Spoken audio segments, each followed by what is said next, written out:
suppose que vous savez nombreux à suivre cette édition d'information sur BSTV. Mesdames, Messieurs, l'essentiel de l'actualité. Les cortèges présidentiels a été heurté par un gros véhicule à son retour du Congo central où a séjourné le chef de l'État congolais Joseph Kabila Kabange accompagné d'une grande délégation pour l'inauguration du plateau de forage offshore Noada et les bâtiments du gouvernorat de cette province.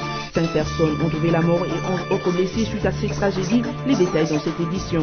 Et puis Kinshasa a abrité ce mercredi 14 février la réunion tripartite de la conférence internationale pour la région de Grand Lac, réunissant ainsi la RDC, le Congo-Brazzaville et l'Angola. Entourés de leurs collaborateurs et de membres de leur gouvernement respectifs, les 3 chefs d'État dont Joseph Kabila Kabange de la RDC, Denis Sassou Nguesso du Congo-Brazza et Joao Lourenço de l'Angola se sont enfermés durant 3 heures environ avec au milieu des échanges la situation générale dans la région de Grand Lac ainsi que le renforcement de la coopération entre ces 3 pays. Enfin, célébration ce 14 février de la Saint-Valentin à travers le monde, cette fête dédiée aux amoureux ne concerne que le marié. Cette question a fait appel à des avis divergents, même si certaines personnes tentent de rapprocher leur point de vue quant à l'importance et les côtés positifs de cette journée. Kinshasa a abrité ce mercredi 14 février 2018 la réunion tripartite de la conférence internationale pour la région de Grand Lac ayant réuni la RDC, le Congo-Brazzaville et l'Angola. Une réunion qui faisait suite au mini-sommet de la CIRGL tenu à Brazzaville le 9 décembre 2017. Arrivé dans la capitale congolaise dans la matinée, le président Denis Sassou Nguesso du Congo-Brazzaville et Joao Lourenço de l'Angola ont été accueillis au palais de la Nation par leur homologue RD congolais autour de 12 heures. Les 3 hommes d'État entourés leurs collaborateurs ainsi que le membre de leur gouvernements respectifs se sont ensuite enfermés pour des échanges qui ont duré près de 3 heures. Au menu des échanges, selon un communiqué final sanctionnant cette tripartite, la situation générale de la région de Grand Lac ainsi que le renforcement de la coopération entre ces 3 pays. Sur le premier point, les 3 parties ont commencé par souligner l'importance de la paix et la stabilité dans la région pour le développement des États et le bien-être de leur population. Ils ont pour cela également relevé l'urgence et la nécessité d'une application sans faille de différents instruments signés sur la situation dans cette région. Les 3 chefs d'État ont par ailleurs condamné les violences des droits humanitaires contre les populations de l'Est de la RDC ainsi que le personnel onusien avant de s'engager à mutualiser leurs efforts et ceux de la région afin de rééduquer des mouvements terroristes en activité dans la région. Dans le même ordre d'idées, Joseph Kabila Kabange, Denis Sassou Nguesso et Joao Lourenço ont rappelé l'engagement non encore exécuté de la communauté internationale de délocaliser les FDLR encore cantonnés dans quelques contrées de la RDC. Toujours au sujet de la situation dans la région, les 3 chefs d'État se sont félicités du retour de la paix au Kasaï et ont encouragé l'Angola à réouvrir ses frontières pour un retour volontaire de ressortissants congolais ayant trouvé refuge sur son territoire. Évaluant la situation au Congo-Brazzaville, les 3 parties ont salué les avancées dans la pacification de ce pays et ont encouragé les autorités à poursuivre la mise en œuvre de l'accord de cessez-le-feu. Pour ce qui est du processus électoral en RDC, la tripartite de Kinshasa s'est félicitée des avancées réalisées dans l'application du calendrier électoral. Elle a félicité le président de la République Joseph Kabila Kabange pour avoir promulgué la loi électorale ainsi que le gouvernement congolais pour le financement du processus. Les 3 chefs d'État ont aussi appelé toutes les parties à la retenue tout en condamnant toute tentative d'accession au pouvoir par de voies non constitutionnelles. Ils ont ainsi invité les acteurs politiques et la société civile à se mobiliser en vue de la concrétisation de l'agenda électoral dans l'unité, le calme et la paix. Autant ont-ils rappelé les conclusions de la 39e conférence de l'Union africaine qui demande aux pays membres de conjuguer leurs efforts pour soutenir la RDC. À cet effet, les chefs d'État angolais et congo-brazzavillois ont exprimé leur disponibilité à accompagner la RDC. Abordant le point sur la coopération entre leurs pays, les présidents Kabila, Sassou Nguesso et Lourenço ont entre autres réitéré les principes édictés par différents instruments internationaux sur la non-ingérence dans les affaires intérieures des États, interdiction de servir de base pour déstabiliser les États ainsi que le respect de la souveraineté internationale. La prochaine tripartite est fixée au courant du mois d'avril 2018 à Luanda, en Angola. Le cortège présidentiel a connu un accident en territoire de Songololo sur la route nationale numéro 1 dans la province du Congo central dans la soirée du mardi 13 février 2018. Selon certains témoins qui ont vécu cet événement, c'est un gros véhicule qui a percuté un pick-up du cortège présidentiel, provoquant ainsi le carambolage qui a causé la mort de 5 personnes, dont 3 militaires et 2 passants, ainsi que 11 blessés. En bon père de famille, le président de la République, Joseph Kabila Kabange, est resté sur les lieux de la tragédie jusqu'à l'arrivée des secours. Notez que le président de la République et sa suite revenaient d'un séjour dans le Congo central où il a assisté à la mise en service du plateau de forage offshore Noada de la société Perenco à Mwanda et à l'inauguration du nouveau bâtiment administratif du gouvernement de cette province.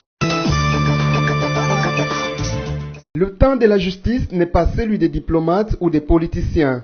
C'est ainsi que le porte-parole du gouvernement congolais, Lambert Mende Omalanga, dénonce ce qu'il qualifie d'impatience des diplomates occidentaux au sujet de l'enquête sur le meurtre de 2 experts de l'ONU en mars 2017 dans la province de Kasaï. Ambassadrice des États-Unis à l'ONU, sous l'essor de la liste qu'elle affirme avoir remise au président de la République, Joseph Kabila, lors de sa visite en octobre 2017 à Kinshasa, et qui contient les noms des personnes impliquées dans ce double assassinat, Lambert Mende déclare qu'il est possible que le président ait réceptionné cette liste et l'ait transmise à la justice. Cependant, pour le porte-parole du gouvernement, il ne revient pas au président de la République de finaliser les enquêtes criminelles partout au monde. De même, en RDC, le président n'a pu que transférer cette liste à la justice qui est en train de siéger sans désemparer sur tous les crimes commis au Kasaï, y compris les crimes qui ont coûté la vie à Michael Sharp et Zaïda Katlan, les 2 enquêteurs des Nations Unies. Lambert Mende a ajouté que la justice est en train de faire son travail et qu'elle est indépendante. Il faut donc être patient car le temps de la justice n'est pas celui des politiciens ou des diplomates. Pour rappel, l'Américain Michael Sharp et la Suédoise Zaïda Katlan, tous 2 experts de l'ONU, ont été tués dans la province du Kasaï en mars 2017 alors qu'ils enquêtaient sur les exactions qu'auraient commises les FARDC dans leur lancée de contenir les miliciens Kamwina Nsapu. Au Conseil de sécurité de l'ONU, durant la réunion informelle tenue à New York le 12 février 2018, les États-Unis ont insisté sur les résultats attendus dans les différentes enquêtes initiées. Sans la machine à voter, il n'y aura pas d'élection le 23 décembre 2018 en RDC. Telle a été la réaction du président de la Commission électorale nationale indépendante, Corneille Nangaa, le mardi 13 février 2018. Cette réaction a été faite suite à la position prise par les États-Unis en s'opposant au système électronique de vote pour la triple élection prévue le 23 décembre 2018 en RDC. Les États-Unis font valoir un risque colossal et souhaitent les recours au bulletin papier pour qu'il n'y ait pas de doute sur les résultats. Les élections du 23 décembre 2018 se feront avec la machine à voter, a déclaré au téléphone depuis New York Corneille Nangaa. Il a en outre expliqué que s'il faut recourir au bulletin papier, les élections devaient être organisées en juillet 2019. Les patrons de la centrale électorale a clarifié que les élections en RD Congo ne sont pas une affaire des États-Unis ou du Conseil de sécurité de l'ONU. La CENI n'attend faire respecter son indépendance vis-à-vis de ses partenaires nationaux et internationaux. De son côté, le porte-parole du gouvernement congolais Lambert Mende Omalanga a lui aussi expliqué qu'il ne suffit pas de dire que la machine est mauvaise, mais plutôt proposer une solution à la place, notamment combien vous mettez sur la table pour l'organisation de ces élections. Il revient à la CENI de prendre la décision qui lui convient. Personne n'a le droit de donner des injections à cette institution qualifiée, a ajouté Lambert Mende Omalanga. L'auditorat militaire supérieur opérationnel du Nord Kivu a lancé le mardi 13 février 2018 de mandat d'arrêt contre 26 responsables du groupe armé ADF. Ces hors-la-loi sont poursuivis pour crimes de guerre et crimes contre l'humanité dans cette région. Désormais, la justice militaire congolaise est à la recherche de ces 26 présumés rebelles qui sont chefs des ADF. Ils sont probablement de la nationalité congolaise, ougandaise, rwandaise, tanzanienne et kenyane. Selon des sources judiciaires, ces cadres des ADF sont poursuivis pour le massacre de civils depuis 2014 à Beni et pour l'attaque de la base de la MONUSCO au bord du pont Semuliki le 7 décembre 2017. Laquelle attaque avait coûté la vie à 15 casques bleus. Par ailleurs, l'auditorat militaire supérieur opérationnel du Nord Kivu a transmis, d'après le même source, le mandat d'arrêt et les photos de ces présumés criminels aux services de sécurité de la RDC et aux officiers des renseignements ougandais œuvrant aux frontières ougando-congolaises pour exécution.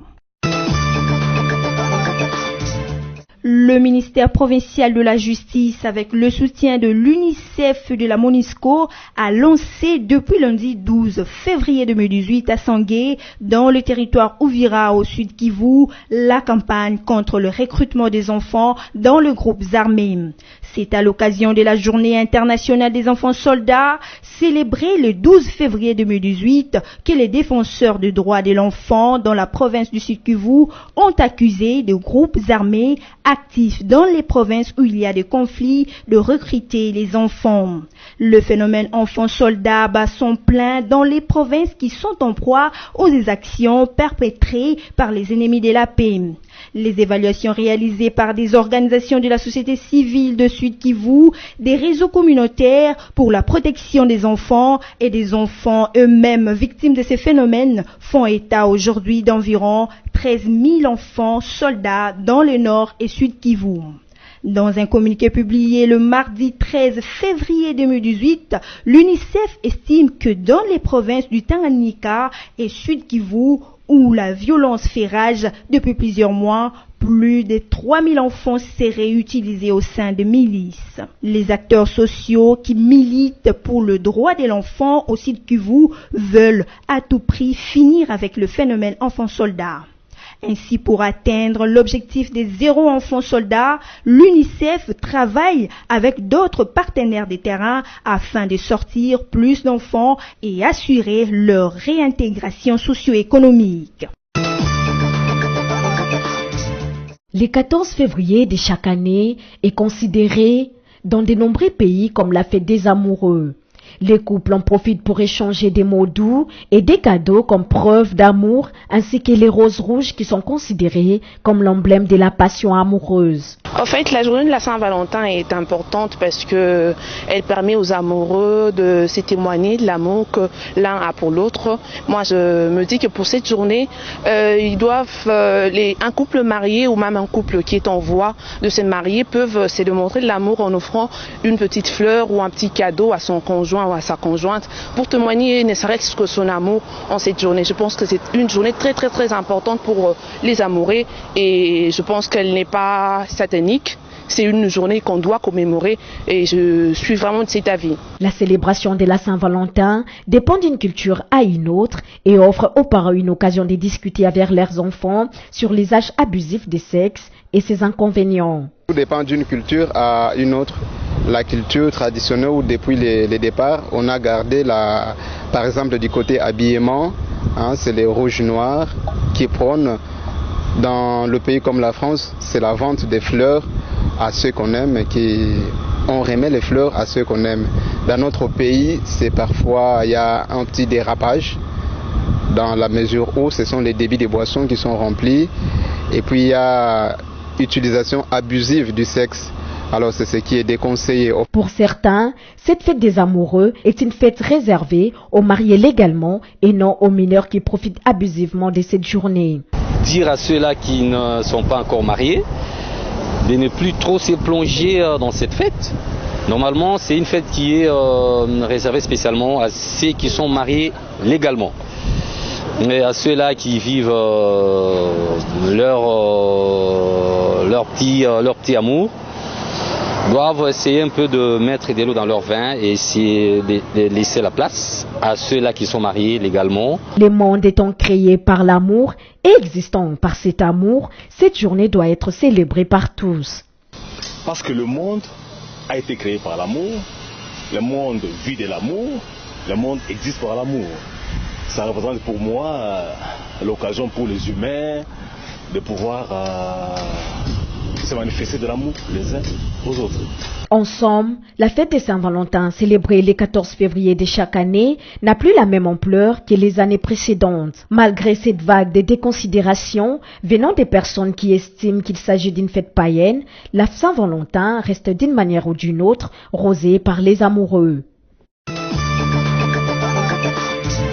La à présent, on rappelle le titre. Les cortèges présidentiels a été heurté par un gros véhicule à son retour du Congo central où a séjourné le chef de l'État congolais Joseph Kabila Kabange, accompagné d'une grande délégation pour l'inauguration du plateau de forage offshore Noada et les bâtiments du gouvernorat de cette province. 5 personnes ont trouvé la mort et 11 autres blessés suite à cette tragédie. Les détails dans cette édition. Et puis Kinshasa a abrité ce mercredi 14 février la réunion tripartite de la conférence internationale pour la région de Grand Lac, réunissant ainsi la RDC, le Congo-Brazzaville et l'Angola. Entourés de leurs collaborateurs et de membres de leur gouvernement respectifs, les 3 chefs d'État dont Joseph Kabila Kabange de la RDC, Denis Sassou Nguesso du Congo-Brazza et Joao Lourenço de l'Angola se sont enfermés durant 3 heures environ avec au menu de l'échange la situation générale dans la région de Grand Lac ainsi que le renforcement de la coopération entre ces 3 pays. Enfin, célébration ce 14 février de la Saint-Valentin à travers le monde, cette fête dédiée aux amoureux ne concerne-t-elle que le marié? Cette question a fait appel à des avis divergents, même si certaines personnes tentent de rapprocher leur point de vue quant à l'importance et les côtés positifs de cette journée. Cette édition est terminée, merci d'avoir suivi et bonne suite de programme sur nos antennes.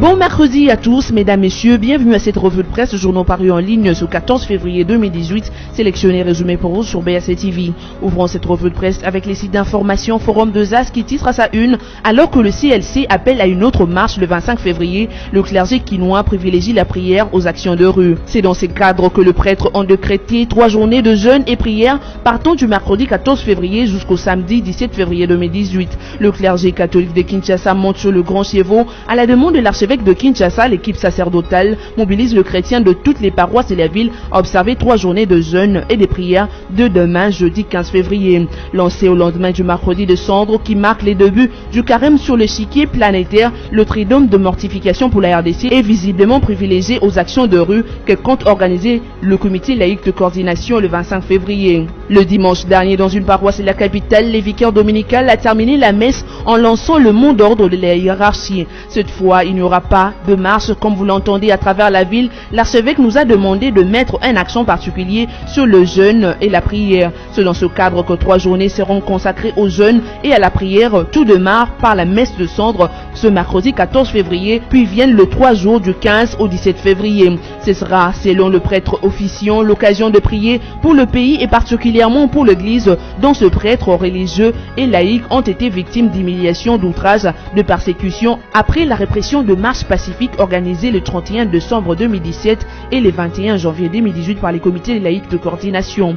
Poursuivons avec Congo Virtuel qui écrit « Mobilisation au Conseil de sécurité pour les élections en RDC ». Une importante réunion sur le processus électoral en RDC vient de se tenir ce 12 février 2018 au Conseil de sécurité des Nations Unies à New York. La rencontre a connu la participation de plusieurs intervenants, notamment la délégation congolaise conduite par les vice-premiers ministres en charge des affaires étrangères Léonard Okitundu et comprenant également les présidents de la CENI Corneille Nangaa. Sous la conduite de l'américaine Nikki Haley, les débats auront convergé sur un constat clair. Les uns et les autres États comme organisations ont privilégié leur convergence plutôt que leur divergence. La rencontre avait justement pour but de voir que chacun pouvait faire de plus pour s'assurer que toutes les parties respectent leur engagement selon l'ambassadrice américaine. Aux incriminations américaines contre la RDC, d'autres États tels que la Guinée équatoriale, co-organisatrice de la réunion, ont relevé l'engagement et les efforts de la RDC pour organiser ces élections. La partie éthiopienne a pour sa part mis en garde contre toute diabolisation.